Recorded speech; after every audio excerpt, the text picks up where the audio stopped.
This was the headline in the Boston Globe, the first time that paper covered the Waltham murders. The headline was, "Girlfriend screamed, they're all dead. Waltham killings likely not random." On September 11th, 2011, which was the 10th anniversary of the 9/11 terrorist attacks, 3 young men were murdered in a Boston suburb of Waltham in particularly gruesome fashion. On a dead-end street in a house on a quiet block, these 3 young guys were found with their throats slit. Their bodies were found in 3 different rooms of one house. According to reports at the time, their bodies were essentially staged meticulously at the crime scene. They were all found facing down, with their heads all turned in the same direction, all in different rooms. But their heads were all facing the exact same angle as were their bodies. And all over their bodies was strewn marijuana. Also found in the house, $5,000 in cash, left behind along with the drugs by the killer or the killers. Whoever killed these 3 young men, they were all big, strong guys. Whoever killed them left that money and left those drugs. They carefully and weirdly staged the murder scene, and then they fled. The bodies were discovered the following day when a girlfriend of one of the victims entered the apartment, came upon that horrible scene, and then she ran out into the street screaming, "They're dead, they're dead, they're all dead."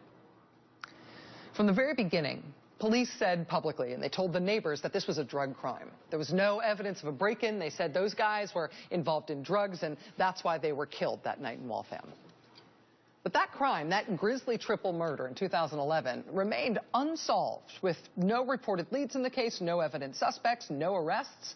It remained that way for almost 2 years, until this year, when another young man was killed. This time it was in Orlando, Florida, and this time he was shot to death, we think, by the FBI.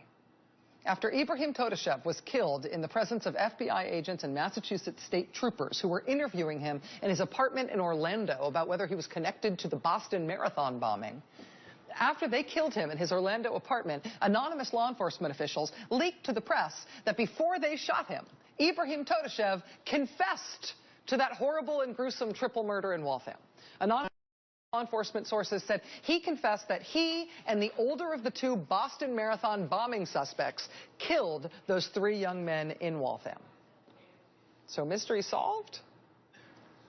But that was just one leaked piece of information that we learned after Mr. Todashev was shot and killed in Florida. Waltham murder solved. The dead guy / dead guys did that murder. You don't have to worry about that anymore. But everything about the Todashev shooting has been sketchy and self-contradictory. Anonymous law enforcement officials first told the press that Ibrahim Todashev was shot because he attacked an FBI agent with a knife while he was confessing to those Waltham murders. Then the leak changed, so maybe it wasn't that he had a knife so much as it was some other kind of blade. Then within 12 hours of them telling us he either had a knife or some other kind of blade, and that's why he was shot, then 2 law enforcement sources recanted, took back what they said about the knife or the blade. Actually, they said they didn't know what happened at all. Then new anonymous law enforcement sources said, actually, Ibrahim Todashev was totally unarmed when he was shot and killed by law enforcement officers. But maybe he overturned a table during his interrogation, so maybe that's why they killed him? Wait, time for a new leak? No, he didn't overturn a table. He had a pole. No, it was a broomstick. No, it wasn't a broomstick. Maybe it was a broomstick. That was his weapon. That's why he was shot.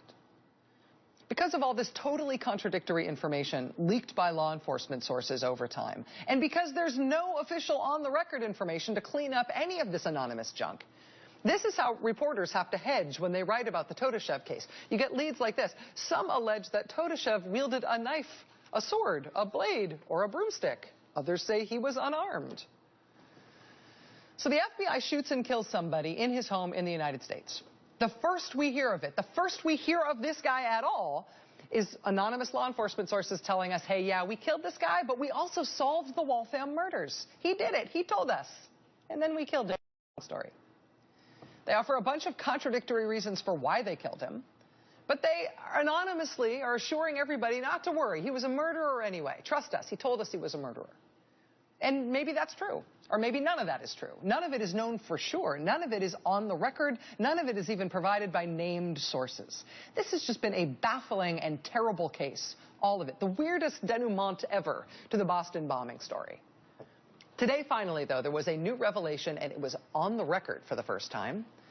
Prosecutors in the ongoing Boston Marathon bombing case have now stated on the record that the guy they killed in Florida told them not that he had anything to do with the Waltham murders, but that the Boston bombing suspect did, the one suspect who's already dead.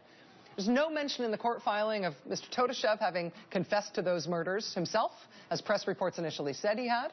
But at least now, for the first time, according to Boston prosecutors, we have at least hearsay evidence about somebody who might have been involved in that triple killing. Some family members of the Waltham victims have spoken publicly about the lack of official information in this case, even to them as the victims' families. Even with law enforcement anonymously implicating in the crime the guy who they shot in Florida, the Waltham victims' families have criticized law enforcement for killing that guy, especially if he could have shed light on what happened to their loved ones. And if he was responsible, he could have stood trial. As for the friends and loved ones of the guy who was killed in Florida, well, this is the part where it gets even sketchier. One of his friends in Florida was arrested late last month. He was denied a lawyer despite repeatedly asking for one. He was asking for one probably because his friend had been shot and killed by the FBI when he was being questioned with no lawyer present. He's still in custody in Florida. Ibrahim Todeshev's girlfriend, who's the other person who lived in the house where he was killed, she gave this interview to Boston Magazine in which she revealed, among other things, that she herself was arrested ahead of her boyfriend being shot, and then on the day the FBI killed him, they moved her into solitary confinement. After giving the Boston Magazine that interview, she was arrested again. She says it's because she talked to the media about the Todeshev case. She was then deported. She's now in Moldova. So if you want to chat with her or meet her, that is where she is. She was deported October 11th. This is a story that just does not feel possible.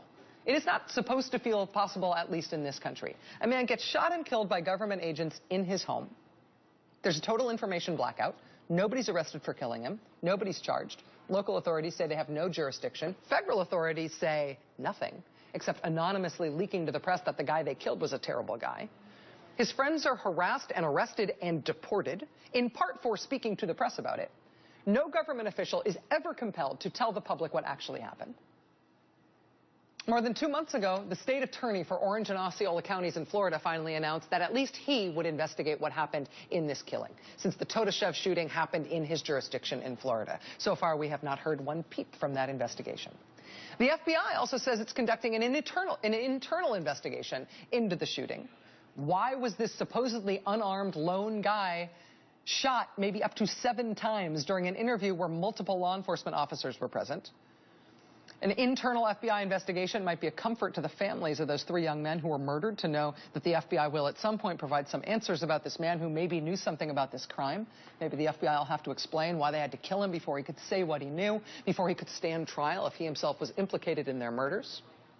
It might also be a comfort to the Ibrahim Todeshev family, who want to know why their son was killed without a trial in the United States if he was indeed a suspect in a murder, a confessed suspect.